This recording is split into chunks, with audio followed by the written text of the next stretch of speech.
Welcome to Please Me, the award-winning bilingual sexuality podcast bringing you bold conversations and big clit energy. Sí, Please Me tiene subtítulos en español. I'm thrilled to announce that Please Me is the #1 ranked sexuality podcast in the USA and worldwide. And welcome to Season 6. I'm Eve, your host, on a journey from trauma to sexual liberation. Join me and my guests as we dive into conversations around orgasm equality, self-love, body positivity, and essential sex education.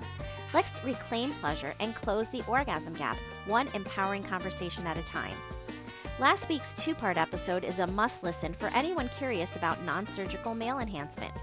Prevention is powerful, especially when it comes to sexual health concerns like erectile dysfunction and premature ejaculation, which impacts over 50% of men by age 50. Tune in and take a proactive approach to both your general health and your sexual wellness today. Miss my webinar, Let's Talk Length, Girth, and Health, a no BS Q&A for men? Good news, it'll soon be available as bonus content on Patreon. I fund the show entirely myself, and every new Patreon subscriber literally helps keep it alive and growing. I'm putting everything I've got into making Please Me, so if you've ever thought about supporting the show, now's the time. Join the community for ad-free episodes, early releases, exclusive content, and my eternal gratitude. Huge thanks to everyone who's rated, reviewed, and shared Please Me. Because of you, we're now the #1 sexuality podcast in the US and worldwide. Your support amplifies vital conversations around pleasure, healing, and sexual empowerment. Keep the momentum going, leave a review, share your favorite episode, and help us reach even more listeners. This week, I'm shouting out 5 amazing countries where Please Me hit #1. Tonga, Tajikistan, Tunisia, Thailand, and Panama. Thank you for tuning in and turning up the volume on pleasure. Prefer to read? Subscribe to my newsletter on Substack for exclusive updates and more Please Me related news. Please Me is for mature audiences, so sit back, relax, and surrender to the pleasure of Please Me. Nervous system has been programmed to believe that shame is good for you, that it keeps you a good girl, and it takes a little bit of a reprogramming. It's a process to release that from your nervous system. So this is why it helps, working with other women who are on the same page, who are releasing themselves and freeing themselves from this shame concept that's been pushed by the patriarchy and really accepted by the whole framework, including psychotherapy. ASN Lifestyle Magazine is your go-to source for sex-positive, sophisticated content covering everything from the swinger lifestyle and adult entertainment to intimacy, wellness, and more. You can read every digital issue for free, and subscribers get access to exclusive content. See the show notes for the link to subscribe and check out their Instagram. I'm excited to share that I now have a monthly column in ASN called Big Clit Energy, a Please Me series. Don't miss it and subscribe today. Hello and welcome to Season 6 of Please Me, the podcast that aims to destigmatize conversations about sex and sexual health by turning the sheets into our classroom. Today, I am so excited to bring on Emma Lyons to the show. She is an expert in the idea of an inner narcissist, which is the voice in your head that sounds like you, but isn't. She teaches her many followers to evict their toxic inner voice. And so with that being said, I just want to welcome Emma to the show. Welcome. How are you today? I'm great. Thank you so much for having me on, Eve. Great to be here. I'm super excited to have you on. And this concept of the inner narcissist is something new to me. I haven't heard of this concept before. So I would love for you to sort of explain what that concept means to you. Okay, well, you haven't heard of it because it's my concept and my idea. And the way that I was brought up in a covert narcissistic home. And I've really suffered from a lot of shaming, internalized shaming from when I was very old. And, we're told by conventional wisdom to sit down and take this so-called inner critic to therapy and feel the shame. And I've done that my whole life and it hasn't moved me forward. And what I realized is that the voice, it ticks every single box of a narcissist, right? It gaslights you. You're too dramatic. That didn't happen. It triangulates. look at you, oh, look at that person, they're doing so much better, you're such a failure. It shames you, it love bombs and devaluates you. It's all worried about what the image and what everything looks like. It's obsessed with appearances, and it projects things on you. Like it says, oh, you look so stupid, oh my God, it projects its own insecurities on you, and it really controls you using fear. Don't do that or you'll die, you'll be ridiculed, you'll look so stupid. It really controls you. So it ticks every single box of the narcissist. But we're told by conventional wisdom that this voice is your friend, it's your protector, that it's trying to keep you safe, when really, just like the narcissist outside, it's actually trying to destroy you, keep you small, keep you locked in, keep you in this self-imposed prison. And the cool thing about it is that this voice, this inner narcissist, as I call it, it has no power other than the power that you give it. It's like a ghost or a shell. It directly feeds, it gets narcissistic supply, so to speak, from every time you perform with it, every time you argue with it. And still, we're told by conventional wisdom to sit down, to take this thing to therapy, to feel the shame. And it's complete gaslighting. This doesn't work. Doesn't work with the narcissist out there, and it doesn't work with the narcissist that's stuck in our heads either. So I developed this concept, and I realized that I figured out a way to really dismantle the power that it extracts from us, so we can really reclaim our voice and live shamelessly. And when I say shamelessly, I mean without shame, reclaiming that real meaning of the word. I love that you bring up shame, and I want to talk about that in just a minute. But you also mentioned your inner child, right? Or Oh, your yeah. history, right? Your history of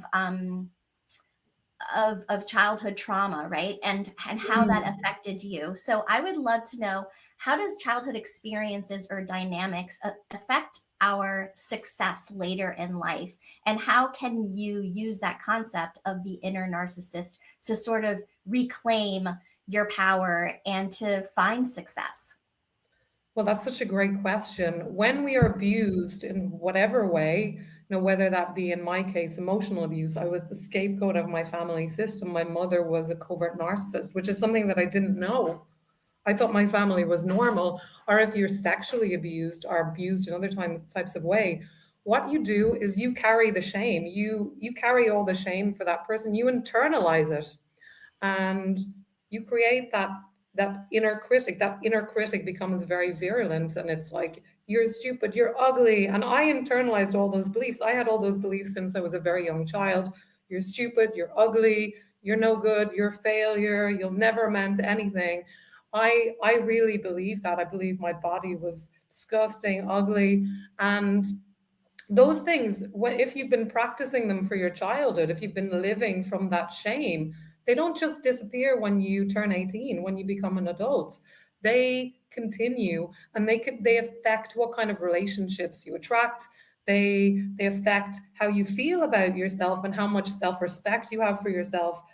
Because when you're living from this shame place, you attract a very different type of people to you. I've seen people that attract kind of predatory people. So people who attract more abuse, because of this shame that they're carrying. There's some part of them that's like, that you deserve this. So you magnetize those kind of relationships. And like, it just exacerbates, it snowballs unless you cut off its supply and take back your power from this thing. So it's everything. The bottom line is, your childhood becomes the template for your adulthood, and what kind of relationships and how you feel about sexuality, how much pleasure you experience in your body.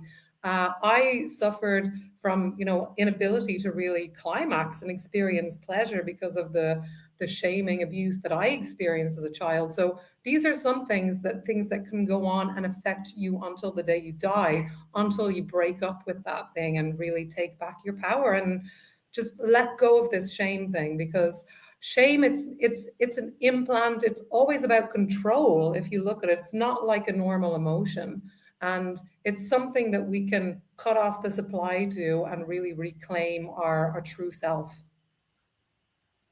You covered so many things there, but I definitely want to dive a little bit more into shame, because Oh, shame is yes. something that really, really exists if you've experienced childhood sexual abuse, right? And Yes. a lot of times the perpetrator will say, don't tell your parents or don't tell Oh, yeah. anybody, already burying, the actual abuse that happened. And so immediately you feel shame. And I know that from my experience, I come from a history of childhood sexual abuse. And so I carried that shame for so many years. And getting rid of that shame was a process that, is multi layered, and that, I have gradually learned to live with and to eliminate. But if you don't throw that shame and the societal expectations that, we are taught out the window, you are not going to be able to feel fully free and feel fully autonomous and fully sovereign. So I'd love for you to talk about how your concept of the shame being your jailer, right? Oh, yeah. Is I love that concept because it really does hold you down, right? It keeps you Yes. locked in that Yes. jail. Yes. So, can Yeah. you talk a little bit about shame as your jailer and how you use that concept? 100%. Shame is really it's like when we take in shame to ourselves, or when someone projects their shame onto us and we take it in, as we do as little children, because we don't have any defense against that. So we project we turn it inwards. We're like, okay, we shouldn't talk about it. It's obviously my fault. I'm bad, because mommy or daddy or whoever hurt me. They're doing it because there's something wrong with me, and that is shame 101. And what happens then is that, you keep quiet, you keep the secret, but you internalize that abuse against yourself. So you have the inner critic, or the inner narcissist, as I call it, and it says, you can't do that, you can't get up on that stage, you're stupid, you're too ugly, you can't, oh my God, they're going to think your body is disgusting. Oh, it shames you. And then you don't need those people outside to shame you, because you have that voice inside that you've internalized that keeps you down. And the thing about shame is that it's always used about control. It's always used to control people. And we're gaslit by society culturally to believe that shame is good for you. Linguistically, we're shameless. People who are shameless are behaving badly in a really offensive and derogatory way, even though, a lot of the time they're acting out of repressed shame, or alternatively, they could be really authentic, and it just triggers me. So I'm like, oh my God, they're so shameless and disgusting. And the other one is like shameful, So whether you're damned if you don't have enough shame, and you do, it's like this blind of Right. shame that we're in. And shame is so normalized, it's everywhere. Even people like Brene Brown, who talks about shame. And I don't know, like there's another guy, John Bradshaw, who has written this amazing book called The Shame That Binds You. They all talk about shame as if it's something normal and natural to human beings. And what I'm saying is that no, that it's not. Shame is an imposition of culture, and particularly in Western culture, it was brought by religion, by the Judeo-Christian culture. It's very shame laden. If you look at the foundation of our culture, it says you're a sinner and you have to forgive. Now, again, that's a double bind. How can you ever escape from this idea that you're shameful and disgusting and that you have to forgive yourself? It's like this infinity loop of shame, and you can never get out of it until you break free from shame. And if you look at how shame is used, you'll see that it's always used to control people. Like if I meet a child and he's bothering me or talking, and I shame him to shut him up. I might tell myself, "Oh, I'm doing that because I want him to behave better and I want him to be better." But no, it's always about the comfort of the shamer. It's never about what's best for the person being shamed, and that's true across the board. When this inner narcissist shames you, it's not protecting you. It's protecting itself. It's doing it to keep its power and to keep you in your little box, to keep you in your little prison. And you don't need anyone outside. You don't need your abuser to be there. you've internalized it, and the abuser, the thing inside your head is saying, you can't do that, don't get up on that stage, you're ugly, you're fat, whatever it is, whatever the BS it comes up with. You do, the voice inside, the call is coming from inside the house, so to speak. So we need to get the jailer out so that we can really reclaim our power. And that means recognizing that shame is never good for us. There's never such a thing as healthy shame. And this is the conventional wisdom. Even people like Brene Brown says that without shame, you'd be a psychopath. So there's this undercurrent in our culture that shame is okay, that you need a bit of shame in order to be a good person. Even John Bradshaw, who wrote that book, the Shame That Binds You, he got very close, but he also talks about a thing called healthy shame. Now, how can shame ever be healthy when it's that belief that there's something wrong with you? And that is the blind spot that we get culturally. We're told that shame is good for you, that you need a bit of it in order to keep you in line, either to know to be humble. And you also need shame and guilt in order to recognize that you've done something wrong, when you do not need shame for all of those things. You need empathy. And guess what? Shame, when it takes over your body, and shame actually hijacks your nervous system, it shuts down your ability to empathize. So this is complete gaslighting that we're getting from culture, we're getting from society, that normalizes shame and tells us that we need it and that shame is good for you, that a little bit is good for you, when actually all shame is toxic. And there are cultures that predate, Christianity, particularly, where they didn't have this internalized shame that we have in Western culture, this idea that I'm bad. If we look at the Far East, for example, they have a kind of collectivist type of shame that's like, if you step outside what's considered okay for the tribe, then you're bad, or you're shamed for that. But you're not. It's not for who you are. It's for what you've done. So there's a way to remedy that. But the shame that we have in Western culture is, it's like, I'm bad because I am a bad person, I am defective. And that's not something that we can ever remedy. And we're gaslight culturally to believe that that's good for us. But all of these people are speaking from that are making those claims, are conflating guilt and shame, are they just think that shame is normal. They just think shame is a universal human feature, when there's actually, this is a very Eurocentric idea, because pre kind of conquest colonialism, there in cultures that didn't have this pyramidical narcissistic structure, they didn't have this idea of shame. This shame came, it's always about control, like I said. It came from these cultures that were narcissistic, that were top down. And shame is very effective to keep people in the roles.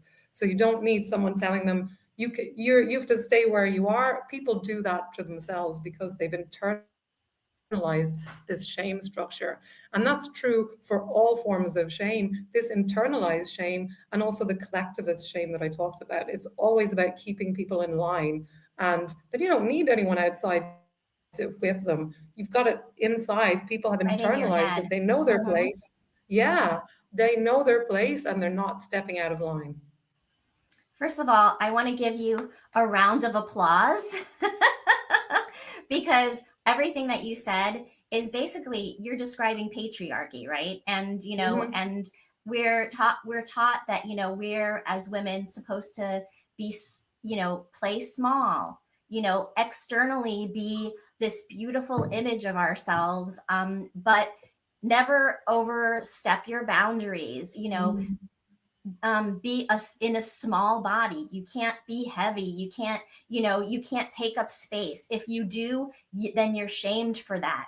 And we talk about visibility. You talk about visibility, Yeah. and it's not a mindset issue, right? It's a No. trauma response. So I definitely want to get Yes. into that, and I want to get into it as it relates to, quote unquote, the male gaze, right? Because women Oh, are yeah. taught that we are supposed to look beautiful but be quiet, etc. All of what that encompasses. So I would love for you to sort of talk about that a little bit.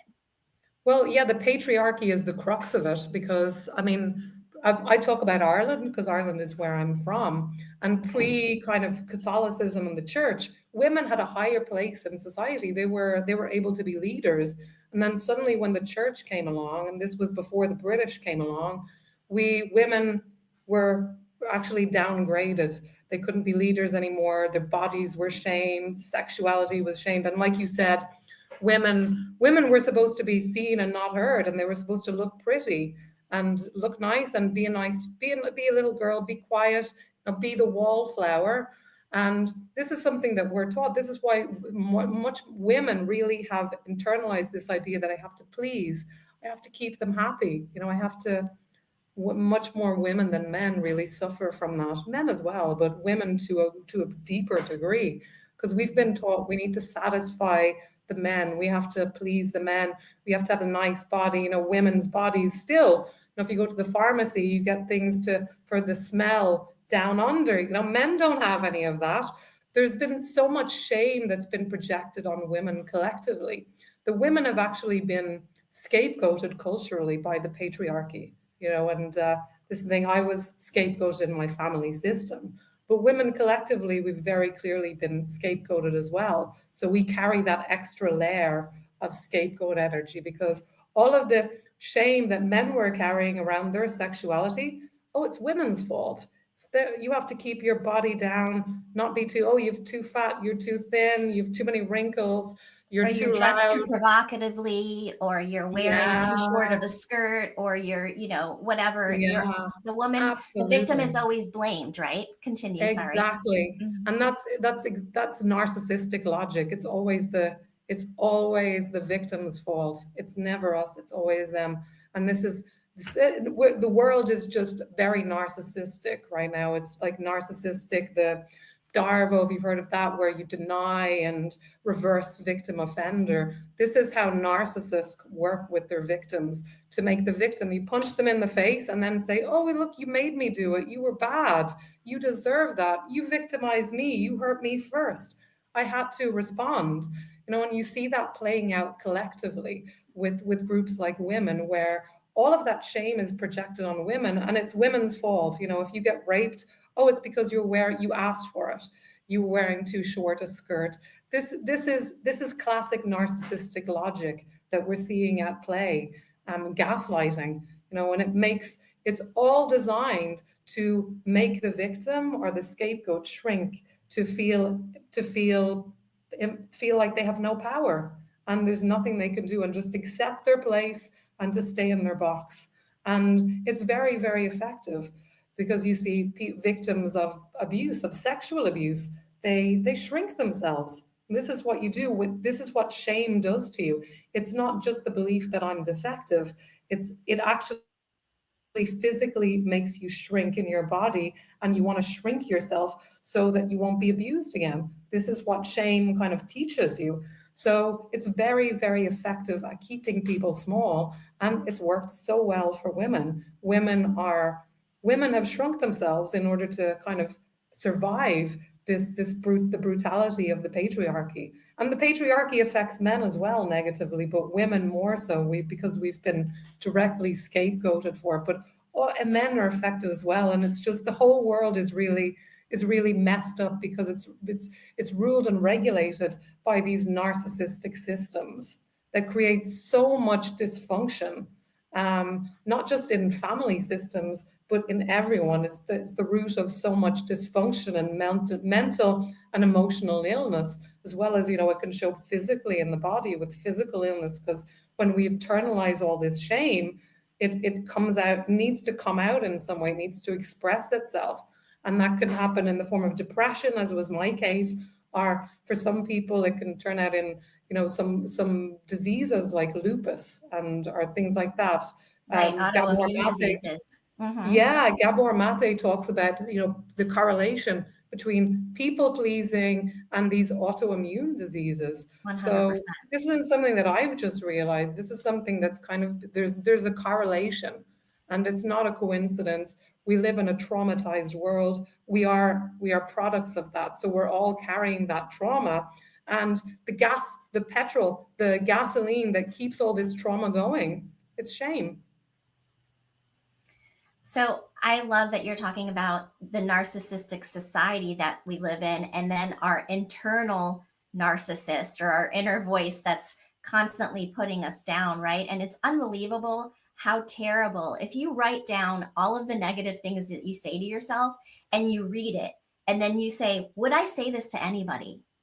Most of the time, people would say, hell no, I would never say that to anybody. What horrible things are those words, but then you're saying them to yourself. So sometimes we treat ourselves worse than anybody else. And I would love to know, how does breaking up with the inner narcissist that you talk about look like? I love the concept of breaking up with them, like in a relationship, right? Because you are in a relationship with that inner voice, right? And you think it's trying to help you, or it's, I don't know, No. but sometimes it's so negative that you do need to break up with it and find another better inner voice, right? So tell me how that looks like to you. Yeah, absolutely. The inner critic, as it's called, it's ticks all the boxes of a narcissist, like I said. And often it's very covert. It's like, oh, don't get up on that stage, don't do that thing. I'm just trying to keep you safe. When, as I said before, it's not about that. It's never about you. It's always about them. And we're taught collectively, culturally, that it's about keeping us safe. It's not. That's the first thing. So I do have a system for breaking up with it, and that is, it's break, BREAK, right? So the first one is B. You've got to break the trance, and that's recognize that this thing, it's not you. And this is not what we're taught. We're taught that it's you, that it's a wounded part. It's not a wounded part. It's not a wounded child. It's not even you. It's a spell. It's a pattern. It's a trance that we're under. So you've got to catch it, interrupt it. Don't overthink it. Just name it. Recognize that it's a trance. And that naming automatically disrupts the loop without doing anything else. So, first of Okay, all, so that's inner really important. recognition. Inner recognition that it's not you and that it's Mm-hmm. not trying to protect you. It's like a trance, it's a spell that we're under. Okay. Then you go on to R, which is refuse to engage with it. And this again is the opposite of what we're taught. We're taught to sit down with this thing, take it to therapy, send love to it. If you have a parasite in your body, you don't send love to it, but we're taught to do this with the parasite that's living inside our body. That's the narcissist that we've internalized. So Dr. Ramani, who's a narcissist expert for narcissists out there in the world, she uses deep. So don't defend, don't engage, don't explain, and don't personalize. And that's exactly what we've got to do with this inner narcissist. Just say, not today, bitch. It ain't happening. Just don't try to defend or engage yourself from it. Then you go on to E, which is expose the lie. You want to call out the shame-based programming, oh, my body's fat or whatever it's saying. Recognize that it's about control. This isn't your story. This is inherited shame that you're carrying, and often from the collective, the feminine consciousness, or from your mother, from your parents. This is not true. It's not empirical truth. It's not speaking that truth already disarms its power. Then you come to A, which is anchor your truth. Come back to your body, feel your breath, plant your feet, and say your name and the year, and really remind your nervous system that you're safe, that you're sovereign, and that you're here. Because when shame comes, it's not just a thought, it's a full on hijack of your body, of your nervous system. The heat that you get, the shrinking. So come back to your body, take back your power. And then finally, K is kick the thing out, shake it off, stomp it out, and recognize, and just say, you can even say it out loud, this is not mine.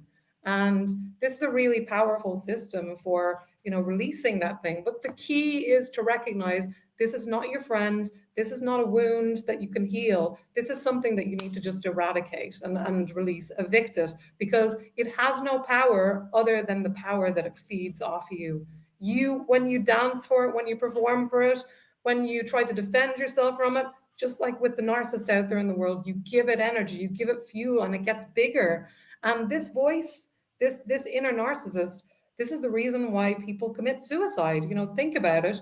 Without this inner, and I've had this voice as well saying, you might as well not be here. Without that voice, nobody commits suicide. Nobody takes that step because you need that resonance. You know, if I come up to you, Eve, and say you're a Coca-Cola, you're going to think I'm crazy. In order to feel shame, you need to have that narcissist inside that agrees, that says, yes, I am fat, or yes, there's something wrong with me, or yes, I did look like a fool, in order to feel the shame. Otherwise, you're just going to think this is a crazy person and laugh in my face or keep walking, you know. And I was talking to someone recently, and they were talking about when they were a child. You know, they were a little plumper, and this man went up to them and said, "You shouldn't be eating the ice cream because you'll get fat." And these girls, they just laughed in his face. But think about how easy it could have been for them to experience shame then, but they did not have the receptor that agreed with them. So they did not experience shame. So breaking up with this shame is possible, but it takes a little bit of work because, you know, we've been practicing this, letting this inner narcissist, this jailer, run our lives for 20, 30, 40 years. And it has so much power because you've opened yourself up and given all your power away to it, because we've been gaslit culturally to think this thing is trying to keep us safe, when really it's trying to kill you. It's trying to keep you small, keep you in your box, keep you in your little space. And we've got to reclaim our power loud and proud and say no. 100%. And what was that acronym again? It's break. Break, So break. break. Okay. So Break. Okay, B. so I love that so much. It's such a great system, and it sounds a lot like somatic work, right? It, You're like absolutely. breaking the Yeah. nervous system, like pathways that are negative, and you're creating new neural pathways. And so we've talked about this on the show in the past, and our nervous system is basically taught to do certain behaviors, right? And every time you do that behavior, it creates that pathway to your brain. Like, this is the behavior I do, and this is the pathway. And each time you do that same behavior, it strengthens that pathway, that neural pathway. And if you are constantly telling yourself negative things, guess what? That neural pathway is going to get really strong and really big, and you're going to constantly be talking negatively to yourself. And so this is where that rumination and that, possible like suicidal ideation comes from, that you're constantly feeding by taking in that negativity and that shame and internalizing it, right? So how do we um, change our nervous system to think about different things, to really move on from that negative internal narcissist and move on to a healthier pathway? Well, the system that I just spoke, taking yourself through that whenever shame strikes, is really powerful. You've got to be Okay. aware. The key is to be aware that shame is useless, that it's not no good for you, that it's not natural, that it's not normal, that it's not actually human, that it's an imposition of the, like you said, the patriarchy about keeping people in their spaces. It's become, once you recognize that, you reclaim your shameless. Because, like I said, shameless is a slur. Oh my God, she's so shameless. She's acting Mm-hmm. like a slut. It means that I'm offended by what you're doing because it triggers me.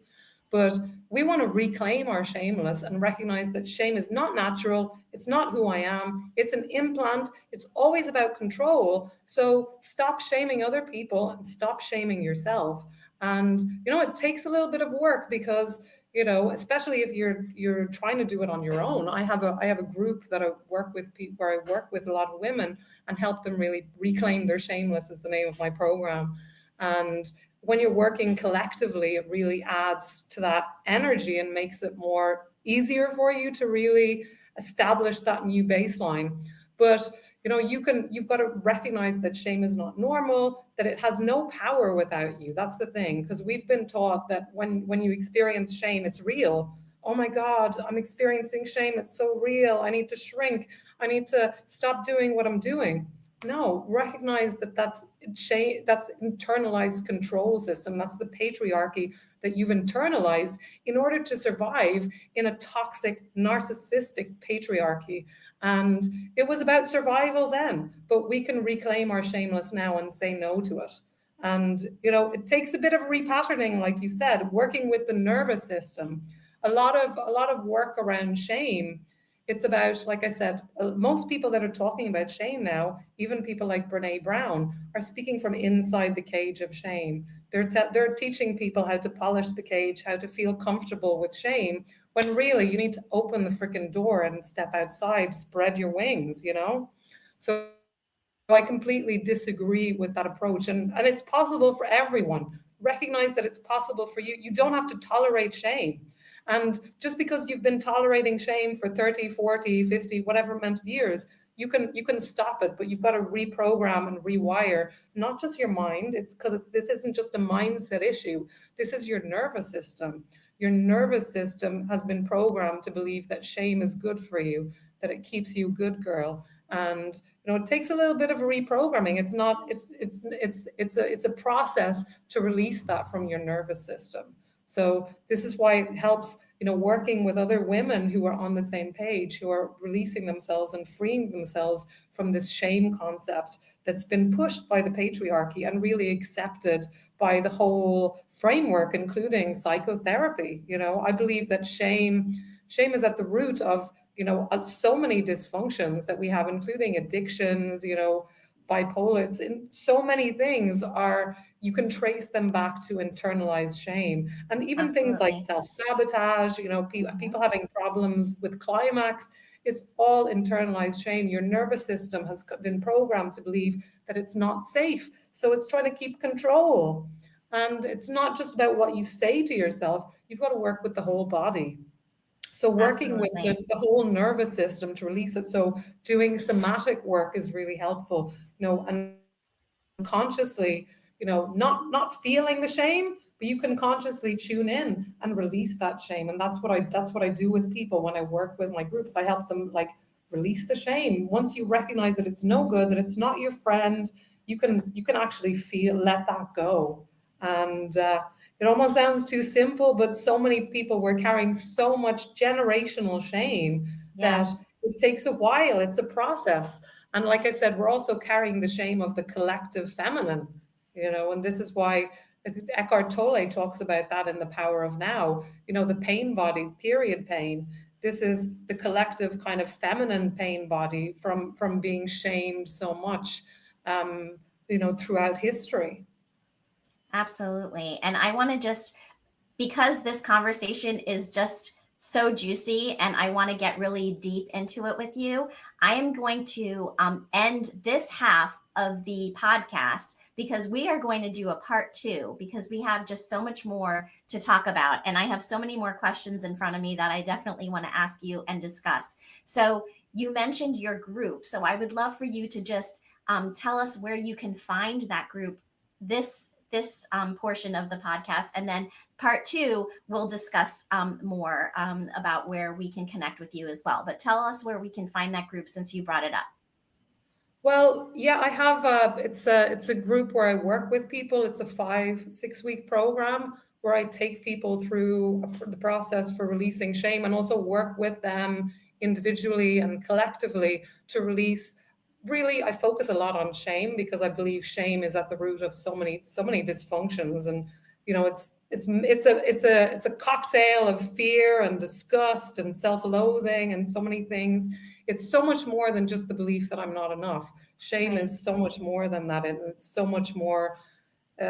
So the work that I do is about really disconnecting people from shame. And yeah, my program really takes people through a system to release that. And taking them. And I also have a free gift for people. So this is it's about 5 signs that it's time to break up with your inner narcissist. So this is really the place to start. If you're recognizing and raising your hand that you have this parasite inside your head and you're ready to break up with it, this free gift is really made for you. And it's got the 5 signs, that the classic signs that this narcissist has got a hold of your life and it's keeping you stuck in shame. And it also has some solutions. So you can find that at tinyurl.com/, not today narc, NARC, like a narcissist. So this is the place to really start breaking up with that. And the awareness is so important because shame is at the root of so many things that are really keeping us small and stuck and stuck in our sexuality as well, Eve. But not just in our sexuality, keeping us sabotaging, stuck in perfectionism, procrastination, all of these things. People treat them as the problem, but really, you can trace them all back to shame. And not allowing ourselves to be connected with our body to really truly express our true sensuality and to really Yeah. accept pleasure. So tinyurl.com, not today narc, is where she said that her information for her freebie is. So check that out. And again, I want to thank you so much for being on the show today. This has been an amazing conversation with you, and I can't wait to get into part 2. So if you're out there listening, make sure that you tune into part 2. You can find me, as always, on pleaseme.online. And I just want to announce that as of yesterday, and I know that that's this, depending on when you listen to this episode, it may be months from now or whatever. But as of yesterday, my show was the #1 sexuality podcast in the United States, which is the largest podcast network in the world, and also in the world. So Please Me is #1 in the world, in every country you can think of, in Great Britain, in South Africa, in Australia, New Zealand, Japan, China.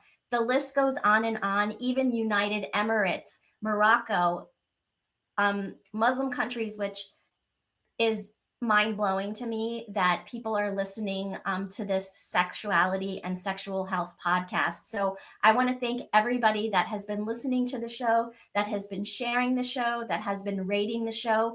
Please continue to do so, because it allows us to really transmit this information all around the world and help more people. So again, thank you so much, and please continue to leave reviews.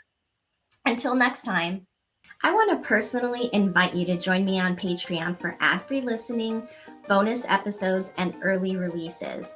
Already, there is a lot of bonus content on there, with many webinars that I've done in the past and a show that I've never released to the public before.